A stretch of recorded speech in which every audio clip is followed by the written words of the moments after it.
Hey friends, welcome to AVDP 40. 40, turning 40 today. We're turning 40. Getting old. A special treat for all you listeners. I got a new microphone.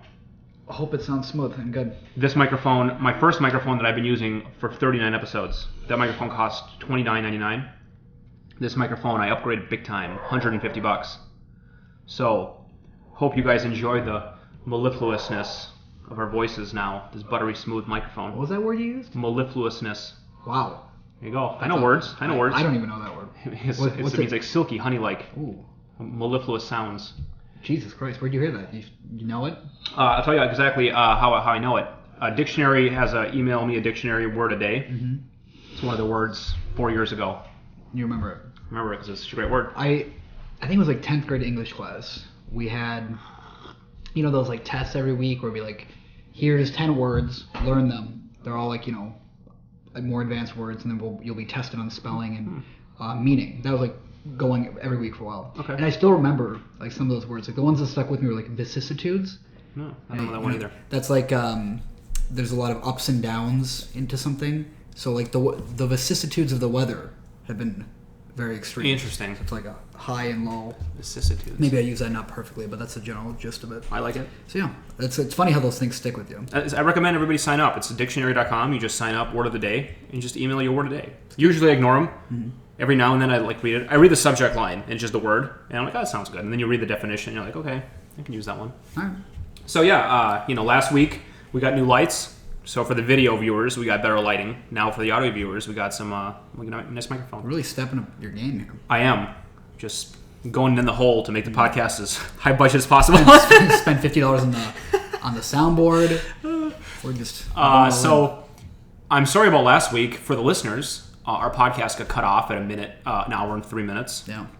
And I fixed it on Tuesday, but I'm afraid if you already listened to it by then and you didn't re-download, I fixed it since then. So if you can delete it and re-download it from last week, you can catch up in the last 40 minutes. It was about 40 minutes to that podcast. Yeah, that was a long one. It was a long podcast. We had Eric Hart there. So if you're really into it and it got cut off, you feel cheated, please download it again. Sorry about that. I feel bad. Yeah. So you're telling me about your week. What's new? My girlfriend Chloe's been out of town all week, so it's just been me and the pup. Me and the dog. Going a little crazy. Being on your own, being unemployed. Yeah. Gets really weird. Like you have to be really strict about your schedule, and a lot of times, most days I try to get up, like when I would for a job and have a full day of like job hunting and everything. Sure. But like a couple days, I woke up at like pretty late. Like I slept in basically, and you wake up and you're just like thrown off, and you don't really have like a pattern to your day, and all of a sudden it's like 7, and you don't know. There's no breaks. Like when Chloe was coming home, at least there's that break in the day where like, okay, now Chloe's home. It's my work day where I'm looking for jobs and networking and doing stuff is over, and now it's time to do other stuff. When she's not coming home, it's all blends together. There's no weekdays, there's no nothing. So it was a weird week. Yes. But other than that, it was fine. Me and the pup hung out. I got some good Y time, did a bunch of stuff. Y time. Yep, that's what I call me. You do some gaming, play a little Bloodborne. You beat that game? No, I had to get back into it. It's just quit it. I don't quit. I go through like waves, like what I'll be in the mood. I gotta be in the right mood for something, otherwise you're just forcing it. You're not enjoying it. Right, so, you're right. No. I've just been watching more The Wire. Watching a lot of The Wire, loving that. What season? Just finished season 3. With the docs? No, that's season 2. Season 3 is like bureaucracy. You probably love that one. I've seen them all. Amsterdam. Oh, the Amsterdam one. Okay. Yeah, so, that's a great show. Watch The Wire. It just gets better and better. Such a good show. It's really great. And then I had my second interview. Yeah. We talked about that job last week. Mm-hmm. Went well. This time it was with just some associates. They were really cool. I liked them. They were very casual. We just kind of BS'd. And then I got a call back today to do a third meet with another of the partners this time. So that'll be next Tuesday. So I don't know what that's going to be. I don't know if it's going to be kind of like a last step here, if I'm still in the interview process or what's going on. But it sounds like a pretty intense job. A lot of travel, and I'm kind of deciding if it's the right fit for me. Sounds pretty off. I don't know how Yuri's going to be able to do the podcast if he's working 70 hours a week traveling around. No. So we'll see. We'll see what happens, and I'll see what they say, and I'll take some time to think about it. Yeah, that's too bad. Anything with your week? Well, last week, if you remember, I thought it was a 3-day weekend You did? Well, so the whole last week, I went through the whole week looking forward to a 3-day weekend. God, that sucks. Imagine my agony when I found out on Friday that was not the case. But this week was the best week because I actually did know for sure that it's a 3-day weekend. So I'm very jacked about that. I love my weekends. All I want to do is sleep late, not do anything. Yeah. I became a vegan on Monday. Oh, you went all in? I'm officially vegan. So there we go. So I guess that's my big news. I've been talking a lot about, because, I got more into it. I watched those videos from last week, which I talked about. So I became kind of more, I don't know what to say, activistic? Active? What's the activism, but Became more of an activist? Became more of an activist. So I've been talking about it a lot with people and kind of exploring the subject. And, leading us into our first topic, which is exactly about that. And I don't want to be too hardcore because one of the things that I'm trying to not be is too hardcore because I have a hard time not being hardcore. It's hard for me. I don't know how to You're a man of extremes. I don't like to live and let live. It doesn't make sense for me. You know what I mean? If somebody is doing something that I don't agree with. But I discovered and determined that a one-way conversation is better than a two-way conversation when it comes to this kind of thing. Because if we talk about it in a two-way conversation, it just becomes an argument. And then nobody makes any points. So I want to just make some points. And then if people want to comment about them in the comments or, do it, I would love to talk about it. Our boy Blackmaster Joe actually has been emailing with me about this. So you got into, I didn't read him, but... Yeah, we were having a pretty serious conversation about it. And he was asking me great questions and I'm doing my best responding. And it's very nice to have that, especially in writing. You're not getting heated up. It's easy to get heated about a subject like this. But here's what I want to say. 2 things I've heard over and over again. Where do vegans get protein? Where do vegans get calcium? I want to dispel both of these things because any person who lives in America who can afford to eat normally, if you're not worried about where your meal is coming from, you don't need to worry about getting calcium or protein. You have no concerns. There's a lot of propaganda in America, which is created by the factory farmers and the Dairy Council, that says you need to have a lot of milk to have calcium and you need to eat a lot of steak to have protein. That's simply not the case. I can back you up on the milk one for sure. Yeah. There's a lot. Here's the biggest. I have links in the podcast website. There will be links to sources of this. The problem with the sources, though, is that there's also sources that claim the opposite. You know what I mean? Though milk proven to have great bones, milk's proven to have bad bones. There's sources everywhere. Here's the best thing I've read. Elephants. Okay, elephants are 100% vegetarian. They eat only grass and berries and shit. They're huge, 10,000 pounds. So an elephant's shin bone is the size of our rib cage in one solid bone. Where the hell does an elephant get enough calcium to make bones that big? They don't drink any milk. They drink no milk. They eat no dairy. I don't know if it's... I don't know enough about... I don't know if it's fair to compare elephants to humans. Well, bones are bones. They're both bones. Elephant bones are made out of the same shit that human bones are made out of. Yeah, but there's so much more that goes into the process of strengthening and building bones. You don't know what other enzymes and systems within an elephant's body contribute to that. But an elephant, just looking at calcium, they're made out of calcium. Okay. There's no question. Sure. An elephant needs... So they get calcium from somewhere 2,000 times the calcium that a human does, right? Yeah. 2,000, maybe more than that. But they have that much. And they eat 0 cheese and dairy and yogurt. I mean, yeah, it comes from somewhere else. The point of this whole thing is there's calcium in everything. Not everything, but regular food has calcium in it. When you eat your 2,000 calories, you will get sufficient calcium from that. Unless you're living in a really bizarre diet where you're eating only ramen or eating only eggplants. I don't know what the fuck you're up to, And then protein's the same thing. And elephants are still the same example. They don't eat any meat, and they're 10,000 pounds. Where are they growing all the muscle mass from? Because protein's in everything. You will for sure get your allotted 8% protein of your diet just eating any food. And if you really need to get supplements, you have a protein shake. You know what I mean? It's just this concern vegans can't be healthy because they don't have protein. It's you don't need that much protein to live. Protein shake with water, you're saying. What do you have it with? Milk. Oh, yeah, I don't know. You can sprinkle some protein in your coffee. You can have it with water. Yeah, whatever. Or you can eat, obviously, beans or protein-rich foods that have more protein. I'd heard the thing about milk being not a great source of calcium for quite a while. Yeah. I thought that was pretty accepted by the scientific community, at least. We looked into it once, and I'd known it before that too, but basically that I think it's the calcium, milk actually, the process of digesting it actually draws the calcium out and can hurt you more than help you. Yeah, there's I don't know exactly what it is, but it's in my article that I'm linking. But it's something that there's an acidity to dairy that your body needs to neutralize, and the element that neutralizes that acidity comes out of your bones. Yeah. It isn't calcium, it's something else that comes out of your bones, but the net result is actually weaker bones than like if you just, had raw calcium, for example. And the push for milk as a source of calcium is because of the subsidies paid to farmers. Yeah, there's it's our main institution and our main. Yeah, and then meat's the same way, exactly the same as meat, and the whole protein push, and how you got to have your steak and eggs, and you got to have your dairy and cheese and steak. So those two things I heard of many times, and I have some articles to back it up. But really, just think about how can herbivore animals create bones and muscle mass?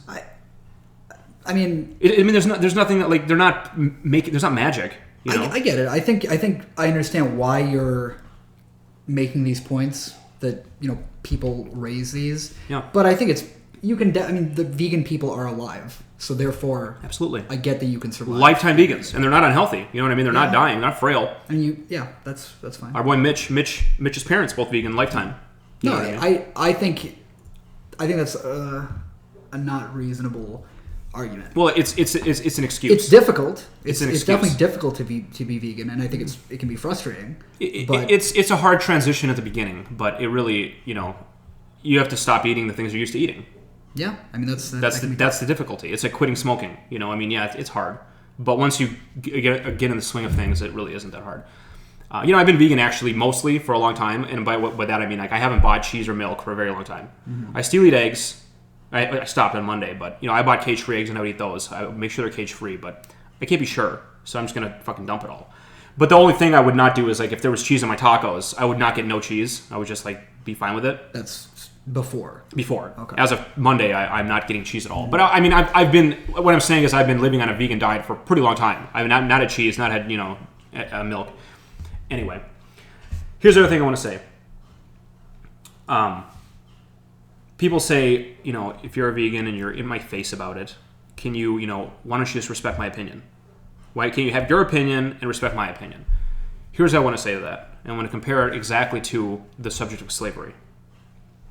If it's your opinion that it's okay to have slaves, and it's my opinion that it's not, the fact that it's a matter of opinion, where does a slave's opinion count in that discussion?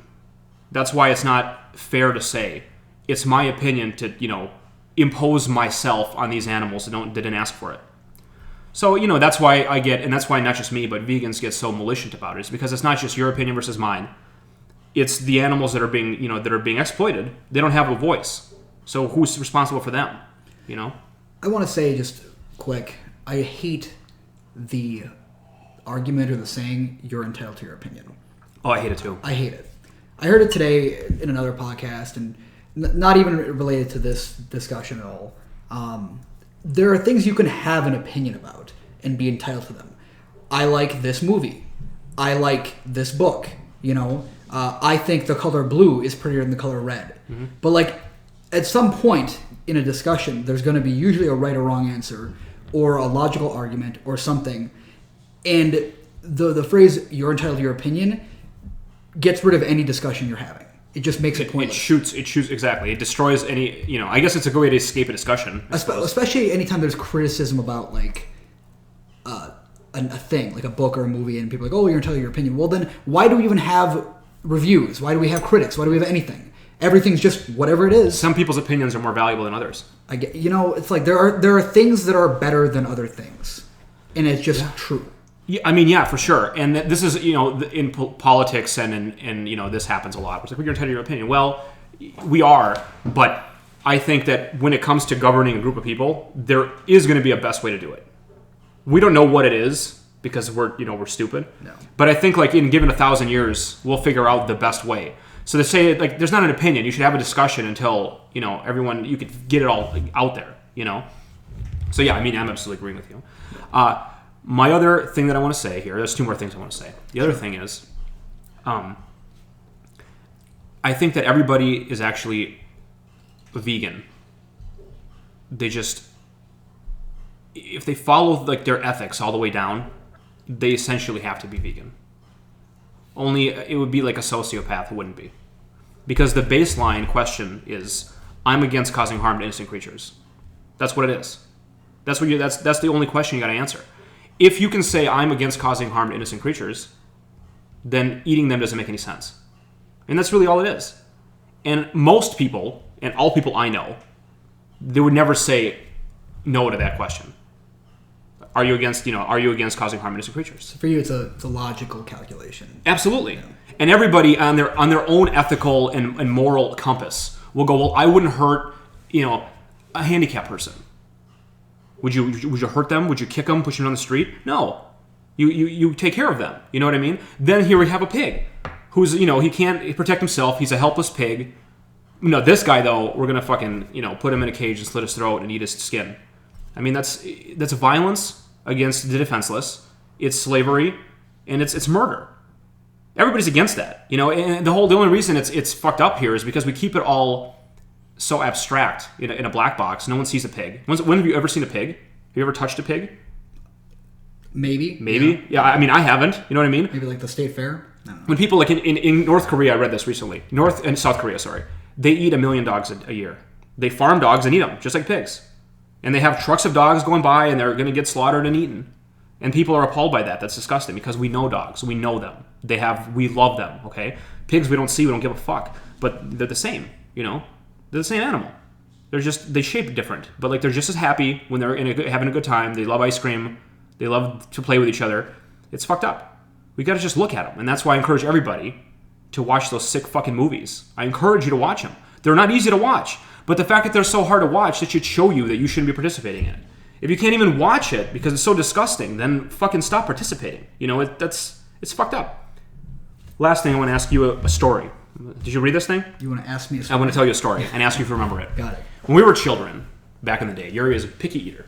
You're a picky eater. You wouldn't ever finish your food. You were picky. Yeah, you berated me and harassed me pretty good. I did. And one of my methods of berating you, this is back when I was in elementary school. What, children in Africa? No, I don't think I ever said that. You did. Okay. Here's what I remember saying. Yeah. And tell me if I made this up. So okay. I sure feel like I did. Mm-hmm. If you don't finish your chicken nuggets, then the chickens that died to make those chicken nuggets died for no reason. Yeah, you said that. It fucked me up pretty good. Yeah. And you cared about that. Mm-hmm. I mean, I believe that. I wasn't manipulating you. I believed that wholeheartedly back then. Yeah. Like, a chicken gave its life to provide you with that food. And if you're just letting that food get wasted, then that chicken died for no reason.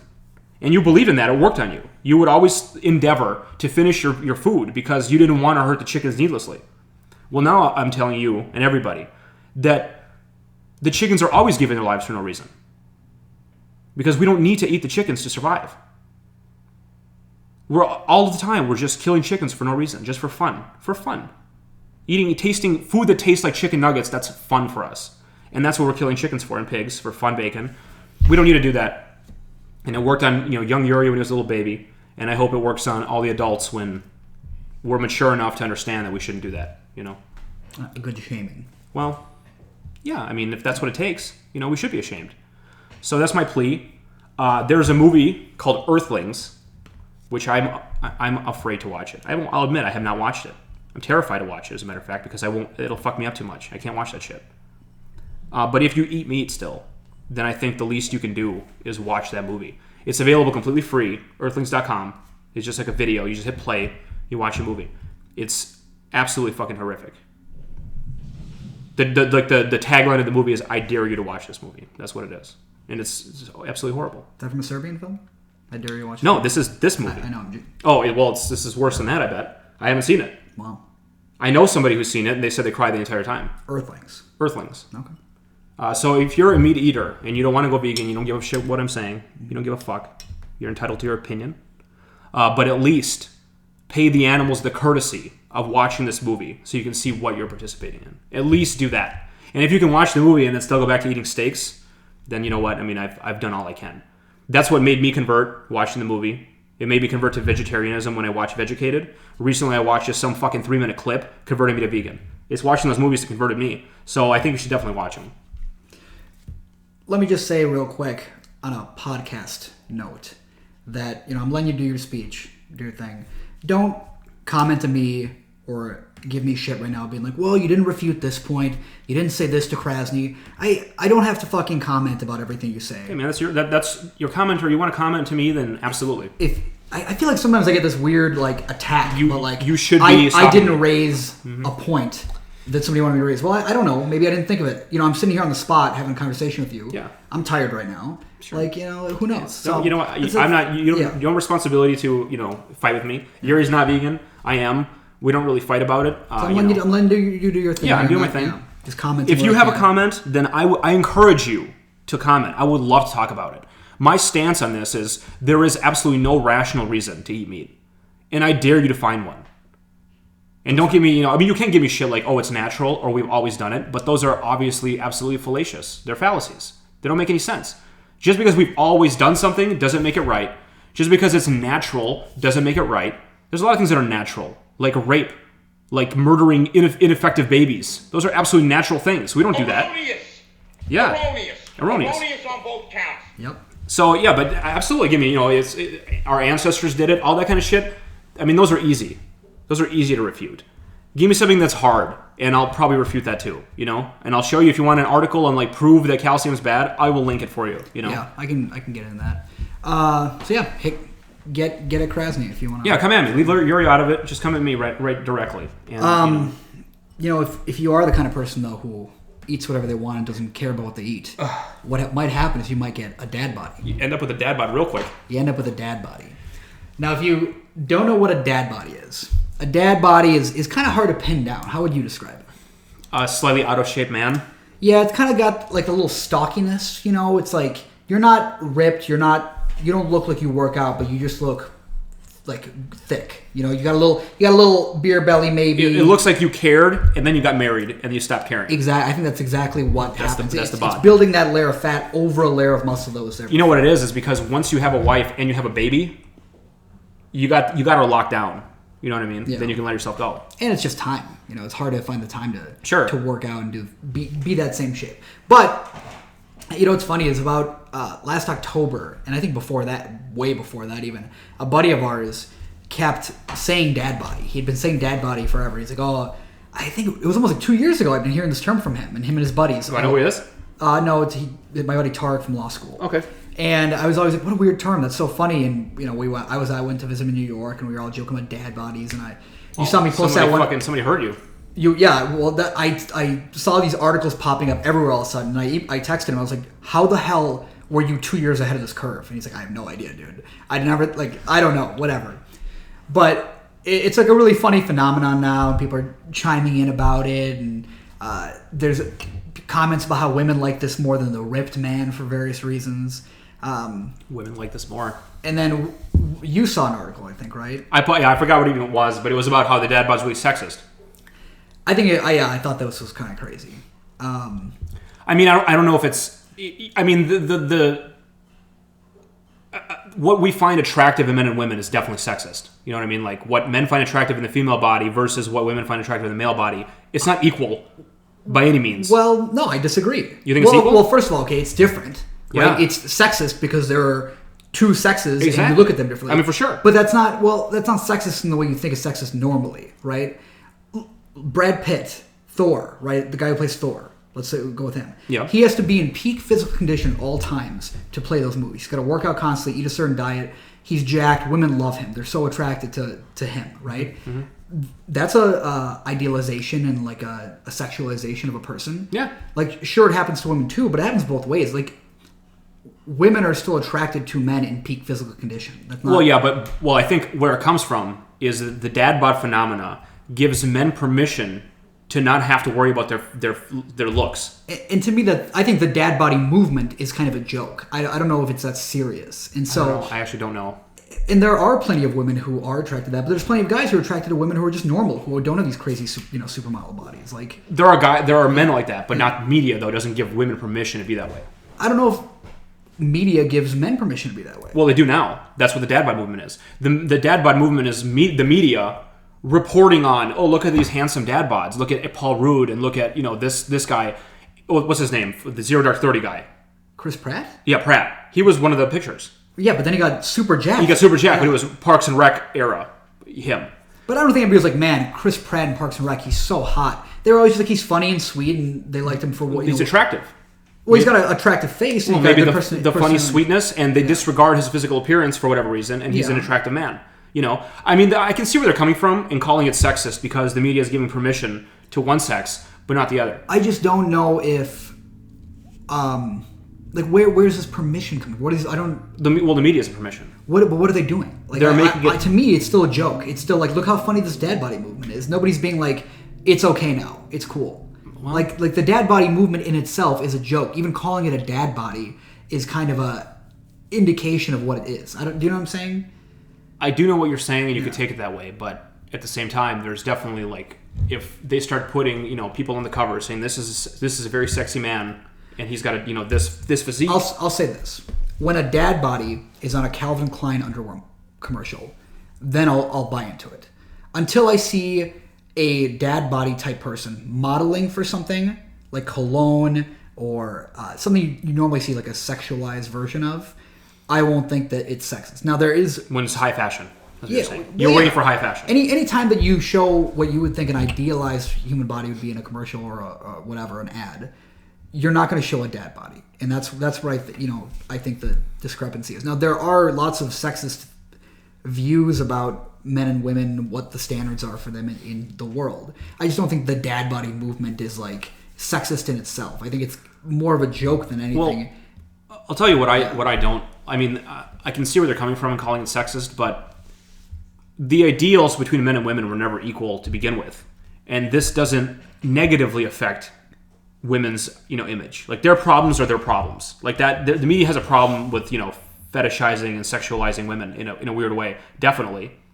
But that isn't affected by what's happening with men. Yeah, that's a good point. Like the two things aren't connected at all.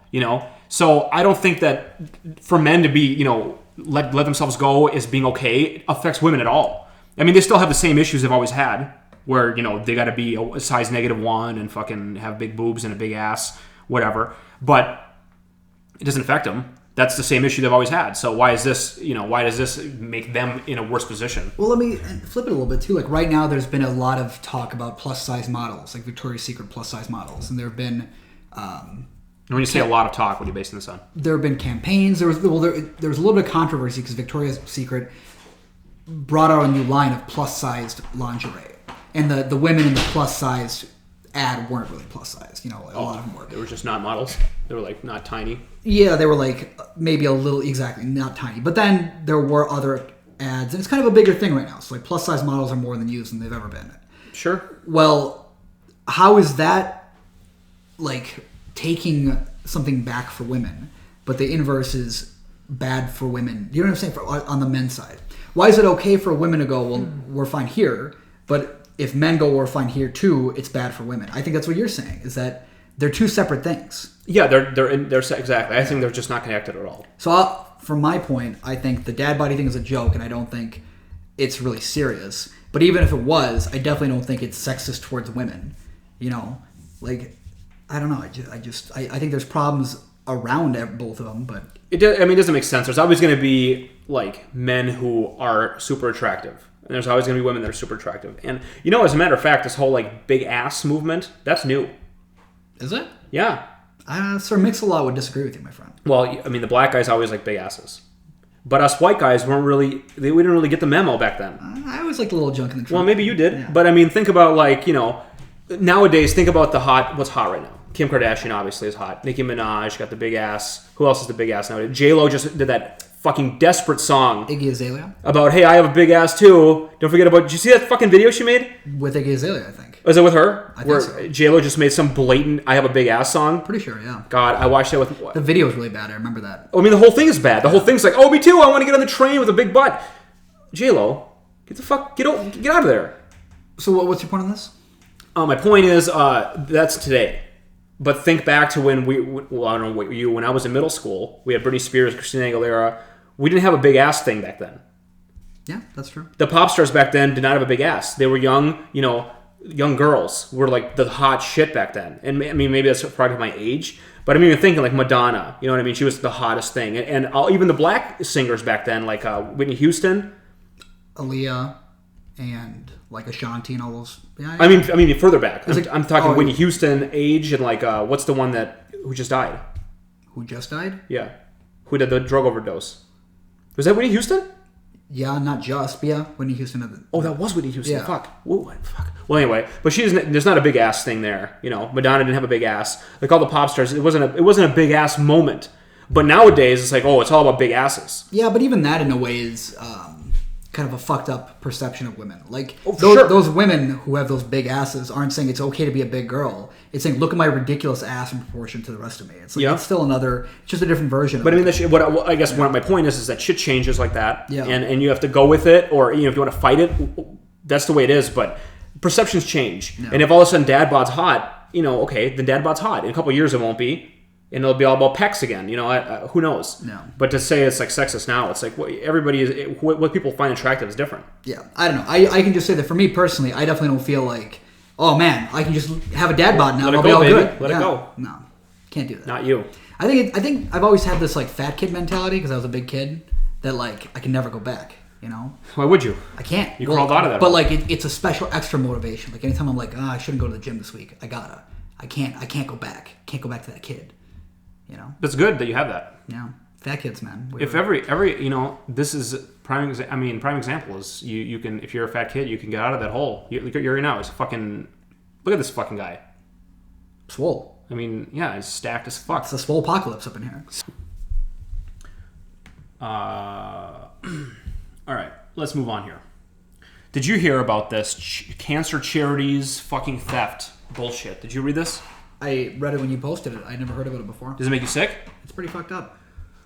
So if you don't know what happened, there was like some cancer charity foundation that actually runs like a lot of cancer charities, like 4.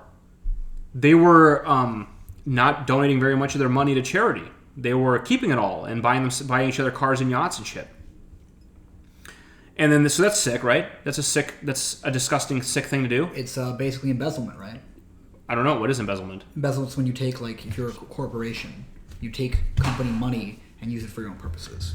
You're embezzling money from the company for yourself. Sure. Yeah. Yep. I think that actually this should be a worse crime than that. Because I think it's literally the same thing. What? Okay. I'm saying because it's a charity. Right. I've seen the fact that they're not actually selling a product. Like in the case of a company, if I sell fire trucks, and then I want to steal the money, at least I provided a public good first. Mm-hmm. This should be just absolute theft.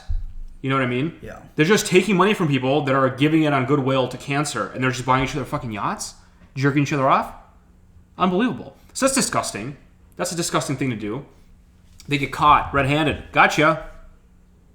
What do they get? What's their crime? What's their punishment, Yuri? Do you know what it is? They disbanded the charity and they can't ever have a charity again. Yeah. Wow. I wish I could reach my hand in your pocket, Yuri, and take all your money. And then when I get caught, they say, don't ever take Yuri's money again.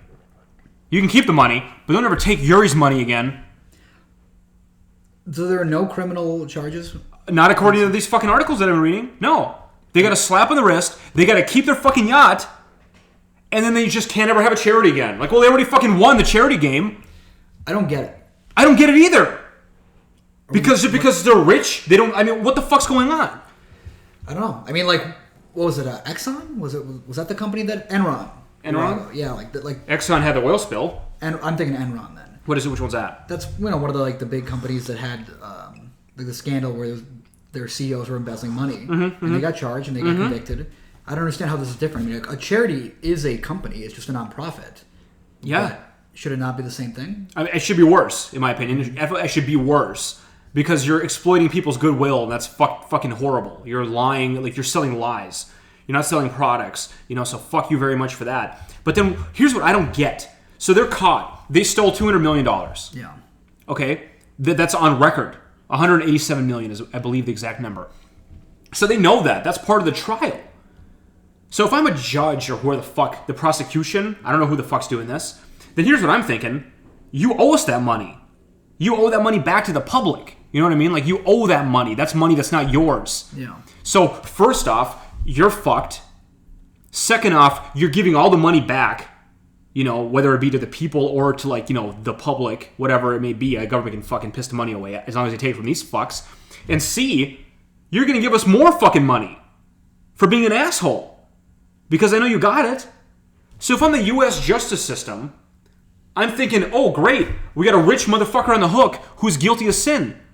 Let's take him for all he's worth, make an example out of him. I don't get how you can have a different mentality than that. Well, I hope there's more. I mean, it seems like this is part of the settlement for sure. But I think there's more settlements to come, I think. I fucking hope so. I hope so. It sounds pretty messed up. I mean, that's pretty bad.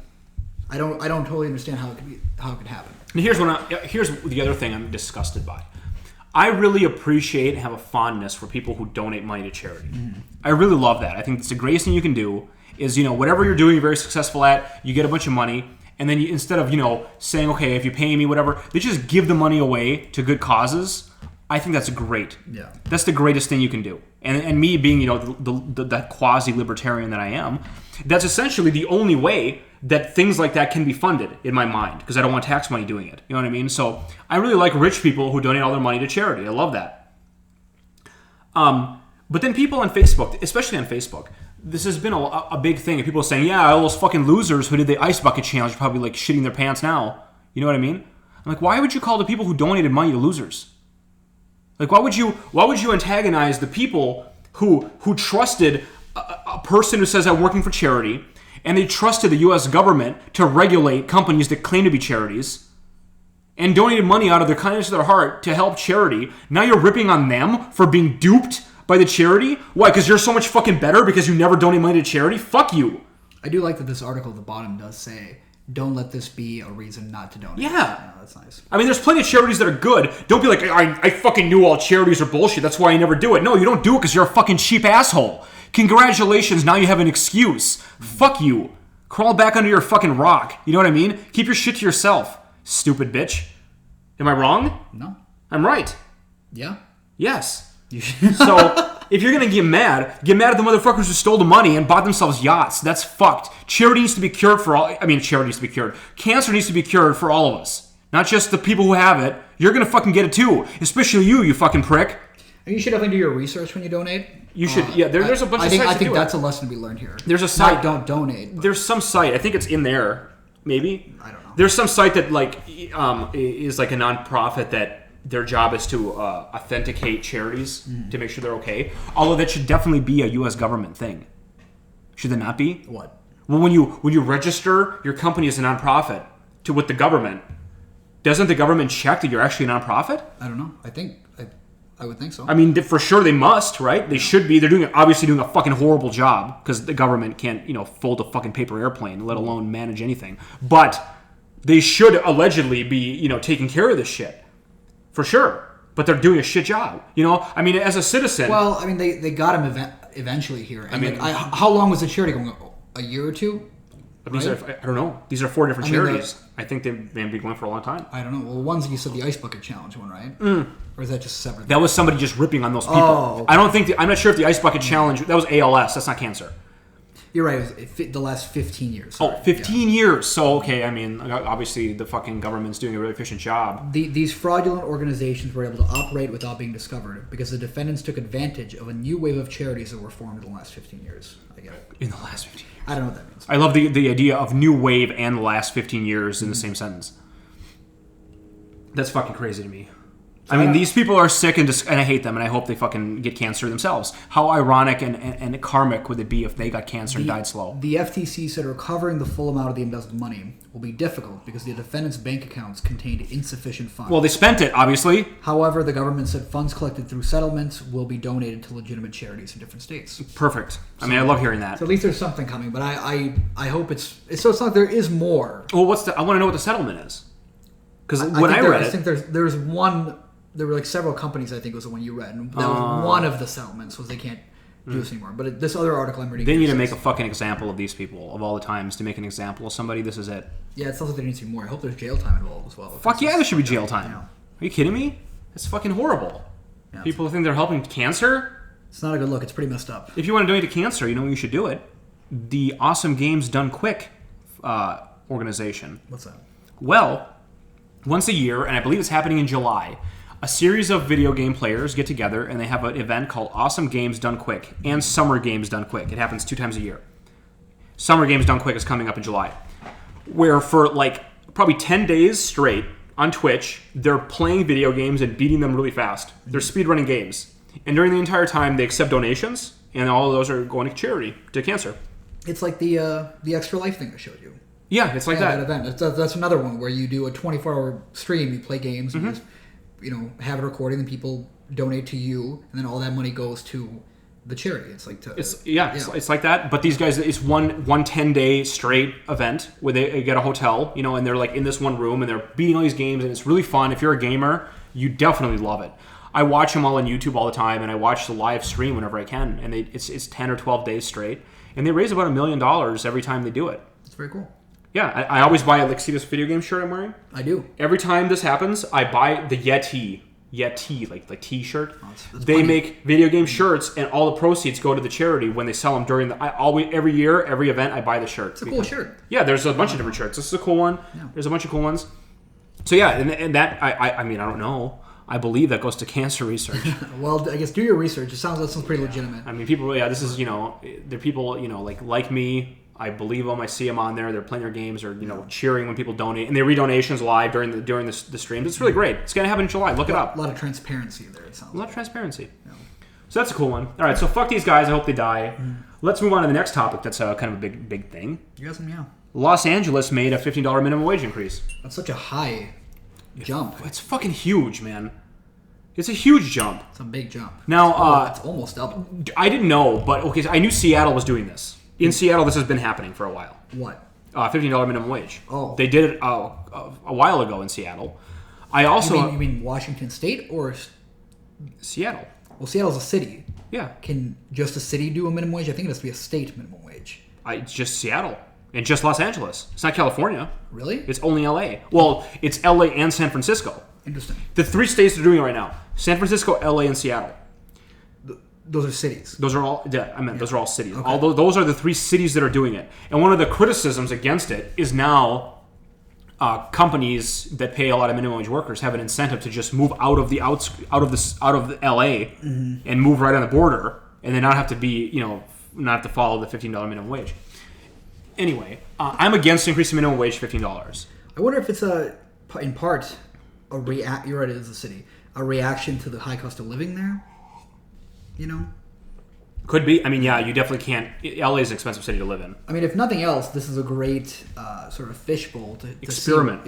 See how it works. Now, what's interesting is, I mean, Seattle's been doing it, and I don't know anything about it. I mean, I kind of want to read more about it.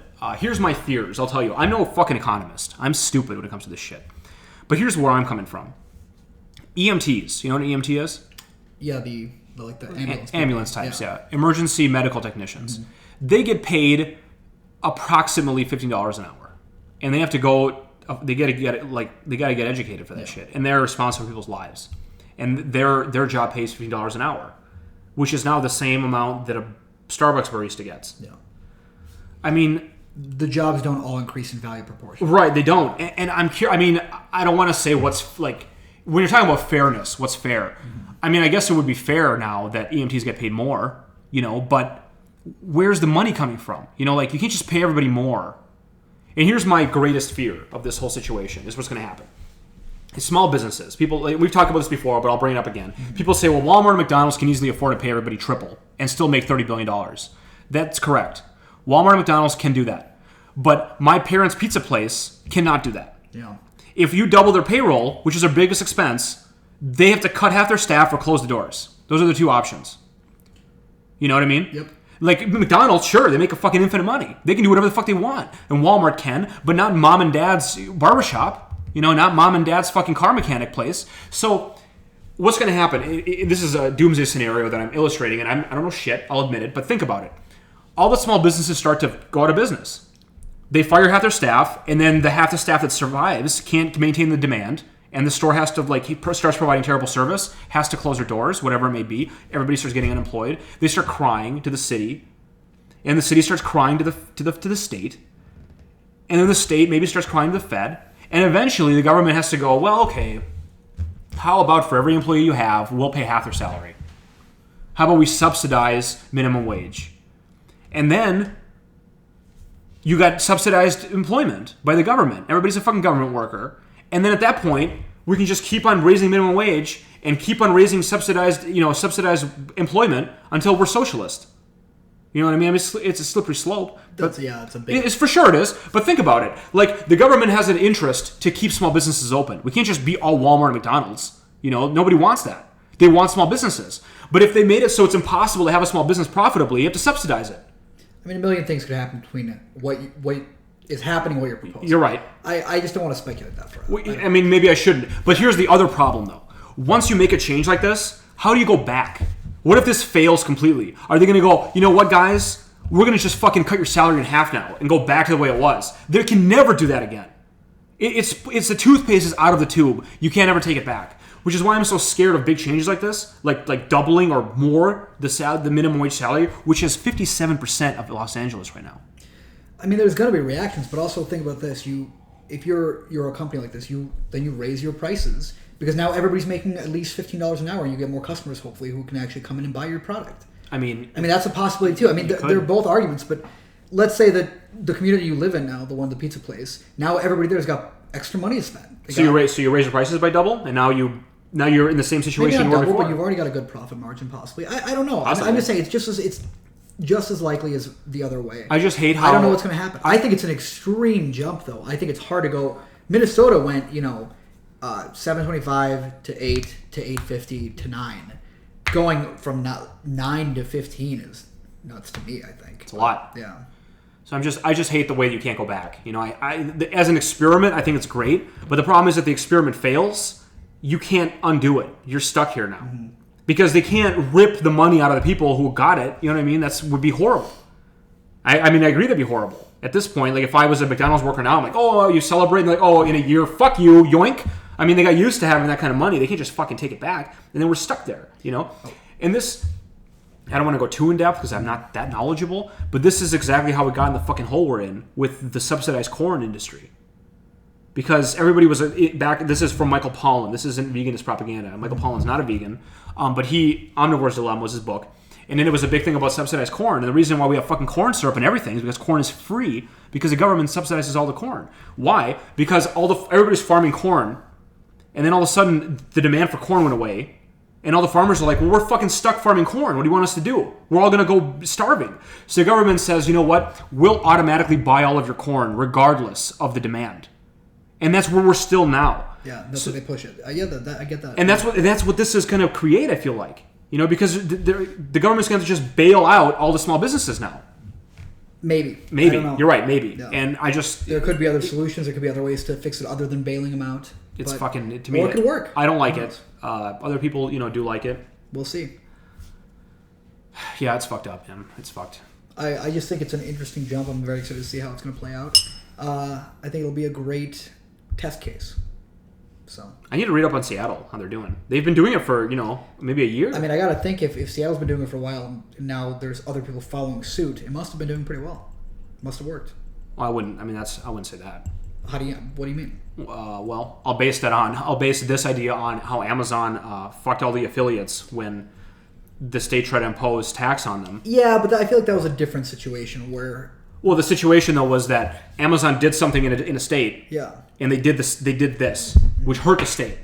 And then a different state followed suit and did the same thing, even though they know that a negative thing happened in the state they tried it in. Like, the states didn't care or didn't look of what happened when the first, they don't have that kind of perception. So I wouldn't just say, like, they're following suit. Well, it could be. They're giving those it a states shot. Gambled, and they lost the gamble. You know what I'm saying? I don't know if there's positive... That was a negative reaction, saying, okay, well, we're going to do this. Hopefully Amazon will move.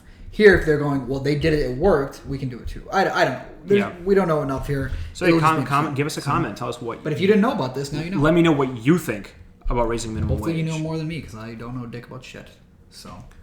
One person on Facebook, when I posted this on Facebook and I said, this is, I hate this. Somebody told me that they have two jobs.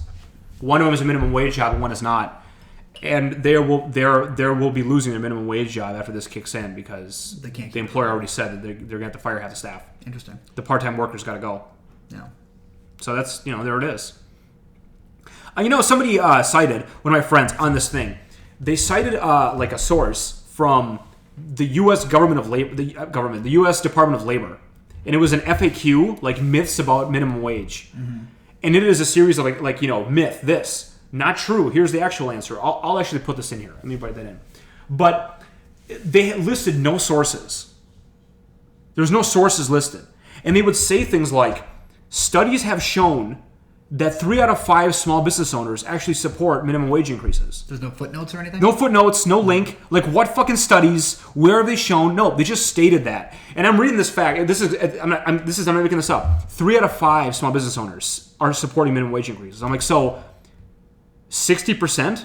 Like, that's not a fucking flag to tout. Like, slightly more than half think it's a good idea. And like, I'm curious what kind of small businesses they are. Like Tiffany's is a small jewelry store, but nobody there gets paid minimum wage. They would love everybody to have more money. You know what I mean? Whereas McDonald's is, it's what kind of small businesses are we talking about? That's an interesting point, yeah. And 3 out of 5, like, that's a fucking flag. Like, 3 out of 5 think it's good. Like, 3 out of 5 is not a lot. 9 out of 10 is a lot. 3 out of 5 is like barely more than half. Like, there's a lot of people that are upset by this too. Like, I'm not fucking the majority when it's like this big. Yeah, it's a weird stat. I need to see a source too. Like, what the fuck? The Department of Labor can't give a source? Suspect. Fuck. Department of Labor sources link. Put that in there. All right, Yuri, what's next? Do you want to... Should we just move on from this one? Flashbang Baby? Do you want to get into it? I think it's... Let's just do picks. Let's keep it short to that. All right. We'll just go to picks. Yeah.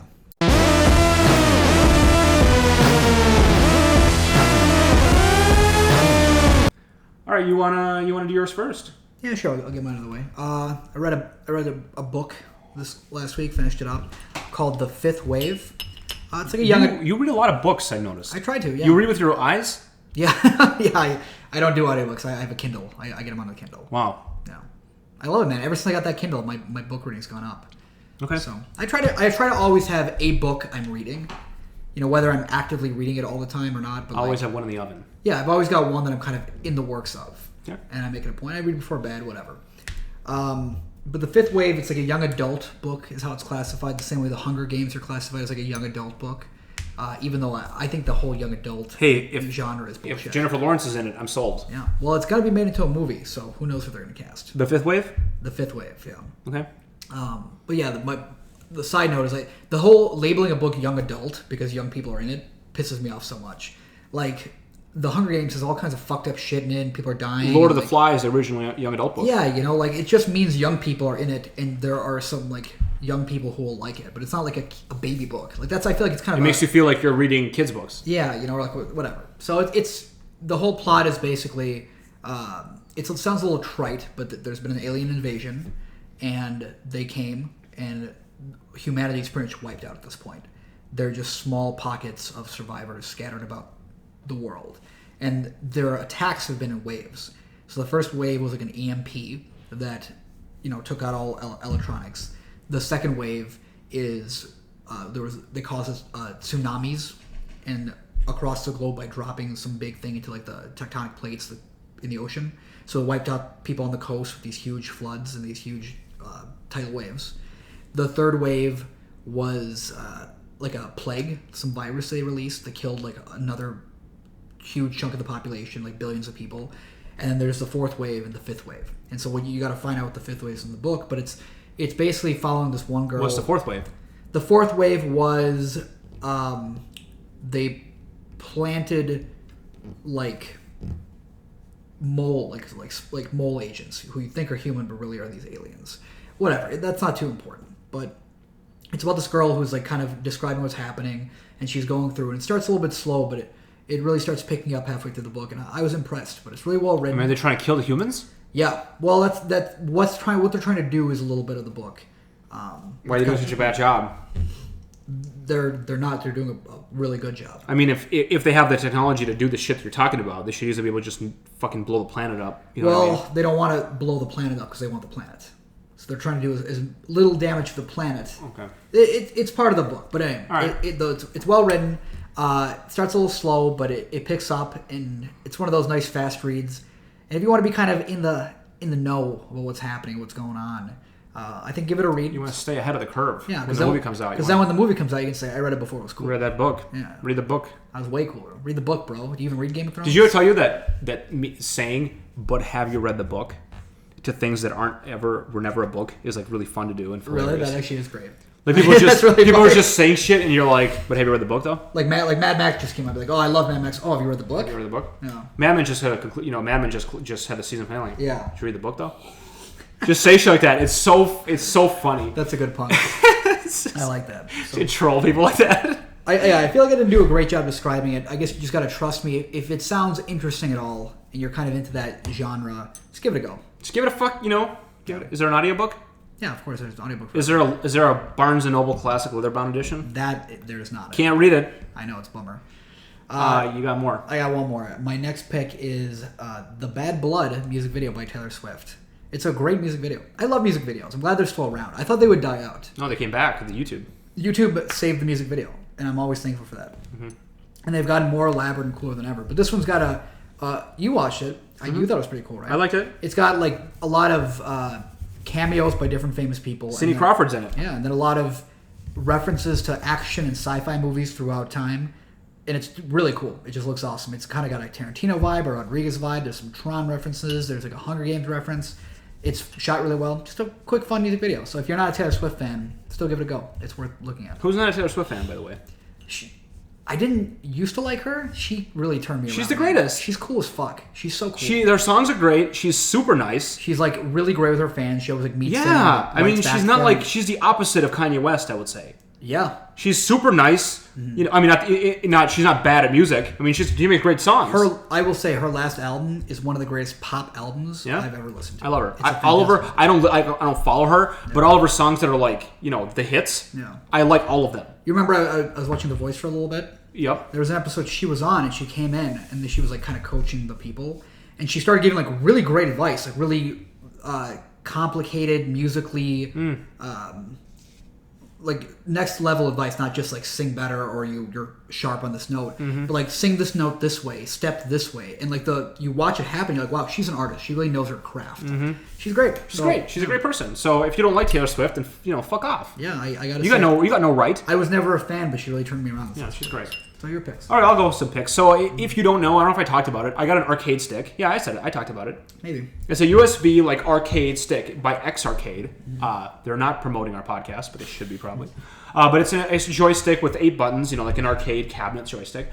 And so I've been exploring the classic arcade games like Miss Pac-Man, Galaxian, Mario Brothers, the one with the POW, the original Mario Brothers, where you're hitting the crabs. Whatever happened to the crabs? I don't know. You know what's weird? Like the turtles are there, the POW still exists, the crabs never made it back. Isn't that weird? It's a weird thing. And they're cute. They're crabs, and they get mad when you hit them. Like that's a whole thing they could use. They just cut the crabs. And the turtles stayed. You're right. And the fireball stayed. Like the pipes are there. It's weird. Just coins too. They kept everything, but they cut the crabs. It's fucked up. Could write a book like The Mystery of the Lost Crabs. Oh, yeah, what happened to the crab? So that game is great. Mario Brothers is a great fun game to play. Me and Eric Hard played Joust for a really long time. Super fun. And there's this game I found called Venture. And I showed it to you. You loved it, didn't you? Joust was in... Remember the book Ready Player One? Joust? It was a big plot point of that book. Big 80s game. Yeah. Yeah, it's a great game. But I showed Yuri Venture, which is a weird game I never heard of in the old days. And it's like, an old game with like a black screen and bright colors and just like really solid shapes. But you're like this little smiley face with a bow and arrow. Makes no sense. And you're like in a dungeon, and you go into these rooms to the dungeon, you try to get the treasure and get out, but every room is different.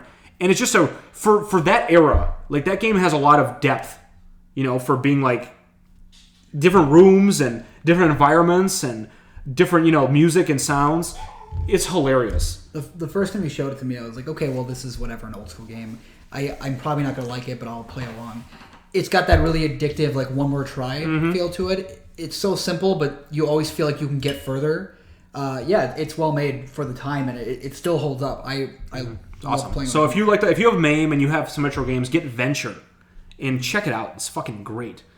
And then the last thing I have here is there's this YouTube video going around where Jean-Claude Van Damme was on. Was it Letterman? I thought it was Conan. Conan? I think it was Conan. And Conan says his favorite scene from Kickboxer is when Van Damme is doing his little dance and he kicks all those guys' asses, and he asks him if he could still do it. And then they have this whole skit where Van Damme like reenacts the dance and then kicks the crap out of some like the band or whatever. Two random guys. Who's just two dudes attack him. It was a great bit. It was a great bit, and Van Damme's just I have a fucking Van Damme fetish. I'll say it. Yeah. I love Jean-Claude. If I could meet any celebrity, definitely Jean-Claude Van Damme, like no question. If I could be stuck on a desert island with a celebrity, Jean-Claude Van Damme. Like, I'm not even thinking about it. Just listening to those silky, smooth tones of his. God, I love him. I love his accent. I love his fucking biceps. I love his fucking forehead. His movie catalog. I love the guy. So, yeah, I'll put the video in here so you can watch it, But it's just him on Conan doing his thing. He's got a new movie called Pounds of Flesh. I was wondering why he was on there. Did he have advertising it? I don't know if he was, but he's got a new movie that's out right now. It's for rent. I think we might watch it tonight. Me and Shane were planning on watching it. Nice. I don't know how it is. Maybe here's the premise. Yeah. He wakes up in a bathtub and his appendix was stolen. Sold. Or kidneys. What do they steal? They don't steal your appendix. Steal your kidneys. Yeah, I think your kidneys. One of his kidneys was stolen. Nobody wants their appendix. Yeah. It's just the defective organ nobody wants. No, they stole his kidney, and he wakes up in the bathtub, and then he wants it back. Mm-hmm. So he's getting it's like John Wick, but instead of killing his dog, they stole his kidney. So he's like trying to get it back. So good. It's so good. God damn. So I'm gonna try to watch that soon. That's pretty amazing. I love it. Van Damme's the best. Yeah. We grew up on Van Damme. He was our babysitter. Van Damme was me and Yuri's babysitter. Yeah, our parents were playing like kickboxing. Bloodsport. Over and over again. Bloodsport. Double Trouble. What is it? Double Impact. Double Impact. Yeah. Fuck. It was our big skit. How many movies has Van Damme been in where he played multiple characters? And you want to say, one, Double Impact? Yeah. No, it's more like 5. Yeah, it's like a really weird high number, and it's always something different. Like one, he's a past and future version of himself. Yep, like Time Cop. Yeah. Time Cop, he acts with himself, past and future. In Replicant, he's the replica of himself. Yeah. In a different movie, can't even remember them all. Like a robot one, isn't he? He's got twin brothers in a different one too. Yeah. The Quest or something. No, not The Quest. The Order. He has a twin brother who dies. So he's I guess he's not in it twice, but he dies in the opening scene. Yeah. And then he's still in the movie because he's a different character. He's in so many movies. I love picturing like how these happen, where like the studio brings him a script, and it's just one Van Damme in it, and he goes, I like it, but what about more Van Damme? I think what the people really want is more Van Damme. Yeah, that's always the so me and Yuri are always like, if I was like super fucking good at like video editing, we make a parody where Van Damme just like parlays a script into everybody being Van Damme, and like the whole world is like cloning on a rye, and Van Damme's every stormtrooper. It's just like everybody's. You ever watch the show Extras? No, ever heard of it? Mm-mm. It's Ricky Gervais. You know him, right? Yeah. It was a show. One of his shows back in the day, I think around the time he was fucking The Office. But me and my roommates used to watch it. But basically, Ricky Gervais is like he's trying to make it in acting, and he's an extra in a lot of stuff. But he meets all these celebrities, and at one point he meets Captain Picard. What's his name? Jean-Luc. Patrick Stewart. Patrick Stewart, and Patrick Stewart's like, I've been writing a movie play, like a screenplay for a movie. And the bit is he's like a psychic detective, or like he's got psychic powers like an agent.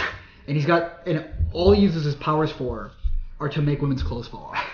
And so he's like, so this girl's riding her bike, and she says, or I'm riding my bike, and this girl says, you can't ride your bike here. And I go, and make her clothes fall off.